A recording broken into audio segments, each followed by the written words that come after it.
রাতের অন্ধকারে আল্লাহর ওলিদের মাজারে, আল্লাহর ওলিদের দরবারে আক্রমণ করা, আল্লাহর ওলিদেরকে হত্যা করার প্ল্যান করা, জ্বালিয়ে দেওয়া, এটা হইল আরবের 40 জন কাফেরের আকীদা। মক্কার 40টা বাগা বাগা কাফের, আবু জাহেল, আবুল আহাব, উতবা, সায়েবা, মুগিরা, আবু সুফিয়ান, মবিয়া যখন কাফির ছিল তখন জুলখায়েশ, এইরকমভাবে যখন এরা ইসলামে আসে নাই, মহানবীকে ঘরের ভিতরে হত্যা করার জন্য মহানবীর ঘর ঘেরাও করছিল 40 কাফের 80টা চোখ লইয়া। এই 40 কাফের 80 চোখের সামুন্দি আল্লাহর হাবিব ধুলা নিক্ষেপ কইরা আল্লাহর হাবিব মক্কা থেকে মদিনায় হিজরত করেন।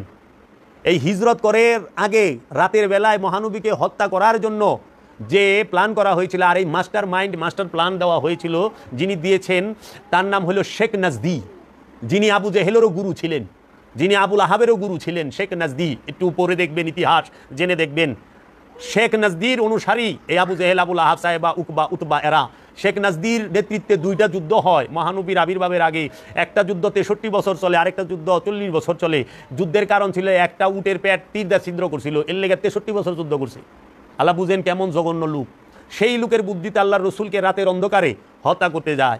রাতের বেলায় আগুন দেওয়া, এটা হলো কাফেরের আকীদা, এটা বেঈমানের আকীদা, মুনাফিকদের, মুশরিকদের আকীদা। এটা কোনো মুমিন মুসলমানের, সাহাবায়ে কেরাম এবং রসুলের আকীদা না। রসুল যাহা করে স্পষ্ট দিবালোকে।